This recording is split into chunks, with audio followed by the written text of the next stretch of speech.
현재 일본이 한국을 화이트 국가에서 제외시켜버리며 무역전쟁을 선포했습니다. 간단하게 말해서 기존에는 일본이 한국을 무역 우대국으로 지정해놔서 서로 간의 무역이 빨리빨리 됐던 반면에 이제는 우대국에서 한국이 제외됨에 따라 여러 반도체 소재들을 수입할 때 엄청나게 번거로워지고 시간이 오래 걸리게 되어버렸다는 말입니다. 현재 한국에서는 무역국제기구인 WTO에 일본의 행동이 부당하다고 제소한다고 하던데 현재 이 부분도 우대국가에서 보통국가로 된 것이니 아무런 소용없다 라는 의견과 일본의 부당한 행동이기 때문에 제소가 가능하다 라는 의견으로 전문가 의견이 나뉘어 있으므로 좀 더 지켜봐야 하는 상태입니다. 참고로 이 사건은 바라보는 관점에 따라 극명하게 상반된 각각의 의견들이 있으므로 이에 대해서는 후반에 모두 정리해서 보여드리겠습니다. 최대한 제 의견을 빼고 설명해드리겠습니다. 그럼 빠르게 알아봅시다. 우선 오래전으로 올라가 보겠습니다.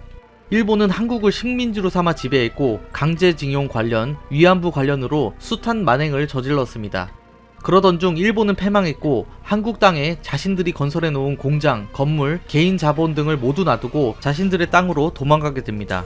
그리고 몇 년 후 일본과 한국은 서로 간 관계를 규정하기 위해 1965년경 한일 청구권 협정을 맺게 됩니다. 이 협정 조약을 간단히 정리하자면 이렇습니다.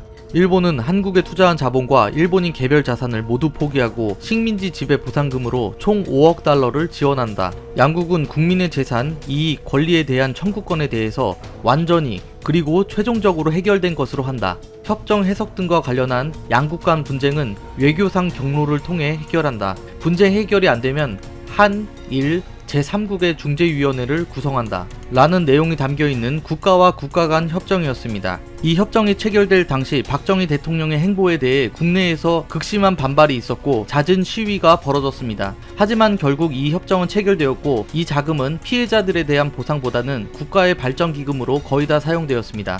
이후 몇 년이 지난 후 국제화 시대로 돌입하면서 많은 국가들도 일본이 한국에 자행한 짓에 대해 더욱더 자세히 알게 되었고 한국을 비롯하여 국제적으로도 일본이 비난받게 됩니다. 이에 일본의 총리들은 한국에 와서 절을 하며 사죄를 하기도 하고 성명문을 발표하는 행동들을 하기도 합니다. 하지만 다시 자신의 나라로 돌아가서 신사참배를 하거나 일본의 제국주의에 대해 찬양을 하는 등의 발언을 하면서 진정성이 의심되는 행동들을 병행합니다.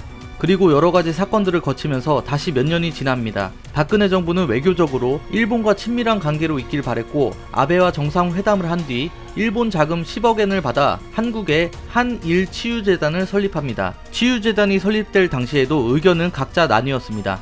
몇십 년간 묵은 한일 관계의 교두보가 되는 외교적 행동이다. 아니다. 진정한 사과 없이 단순히 돈으로 해결하려는 일본의 행동에 동조하면 절대 안 된다. 등등으로 나뉘었습니다. 그리고 자체적으로 일본 내부에서도 이미 청구권 협정 때 끝난 일에 대해 왜 10억엔을 주냐는 등의 목소리가 나오기도 하며 결국 한일 치유재단은 양국이 서로 깔끔하지 못한 상태로 설립되고 맙니다. 아베는 한국과 계속 공생관계를 유지하고 싶어 했습니다. 국제사회에 들어오면서 무역이 중요해짐에 따라 한국과 교류가 활발하면 자신들의 경제에 이득이 갈 것이 분명했기 때문이었습니다. 하지만 문재인 정권은 친중, 친북 정책을 펼치고 있었으므로 일본을 적대국가라고 생각했습니다. 그래서 공식석상에서 아베가 듣는 앞에서 일본은 동맹국이 아니라는 이야기를 하기도 했고 박근혜 정권 때 설립한 한일 치유재단도 관리가 되지 않고 국민들의 정서와 맞지 않는다는 이유를 전달한 뒤 일방적인 해산 통보를 합니다. 일본 정부는 계속 한국에게 무시당한다고 생각하여 반한 감정을 쌓아두게 되고 한국 정부도 일본이 거칠애로만 행동하는 것을 보며 반일 감정을 쌓아두게 되며 양국의 갈등은 점점 극에 달하게 됩니다. 이렇게 한일 양국 갈등이 심화되던 중 하나의 일이 발생합니다. 한국의 법원에서 강제징용 피해자분들이 일본 제철 기업을 상대로 낸 보상 요구 소송에서 피해자들의 손을 들어주며 일본의 기업은 개인들에게 각각 1억 원씩을 지급하라는 판결을 내린 것이었습니다. 이에 일본은 엄청나게 반발합니다. 일본의 입장은 지금까지 1965년 청구권 협정 당시 모든 것이 해결되었으므로 요구를 들어줄 수 없다는 입장이었기 때문입니다. 반면에 한국의 법원에서는 당시 청구권 협정은 국가 간의 약속이기 때문에 개인에게 적용시킬 수 없다는 해석을 하며 판결을 내렸습니다. 이에 일본 정부는 한일 청구권 협정 조항에 쓰여있는 대로 2019년 6월 19일경 제3국 의뢰를 통한 중재위원회 설치를 요구합니다.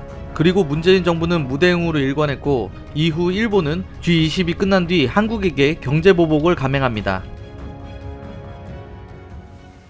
여기서부터는 각기 다른 양측의 의견에 대해 정리해드리겠습니다. 더욱더 세부적으로 의견이 나뉘지만 저는 큰 틀에서 일본과 계속 대립하자는 의견과 타협을 하자는 의견으로 나누어 보았습니다. 각각의 의견들을 살펴봅시다. 일본과 계속 대립하자는 의견. 일본은 앞에서는 사과하는 척하면서 뒤로는 미국 교과서 위안부 내용을 수정해달라고 하는 등 앞과 뒤가 다른 행동들을 한다. 인륜적으로 무자비한 행동을 했고 지금도 괘씸한 행동을 하고 있는 일본의 물품을 전부 불매하자. 결국 경제보복을 하면 일본 자국 기업에도 타격이 가는데 정말 어리석은 짓을 하고 있다. 몇 년은 힘들겠지만 자생력을 갖추기 위한 기반을 만들어 더욱더 반도체 최강국으로 가자.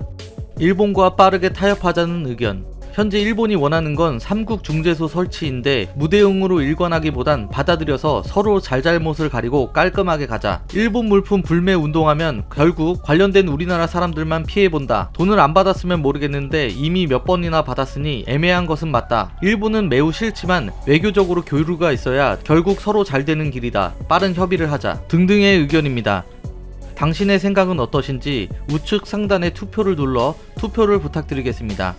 일본은 7월 18일까지 중재소에 대한 답변을 주지 않으면 2차 보복을 한다고 발표를 했습니다. 어찌되었던 이 상황이 빠르게 해결되었으면 좋겠습니다. 이 영상이 마음에 드셨다면 구독과 좋아요 부탁드리겠습니다. 감사합니다.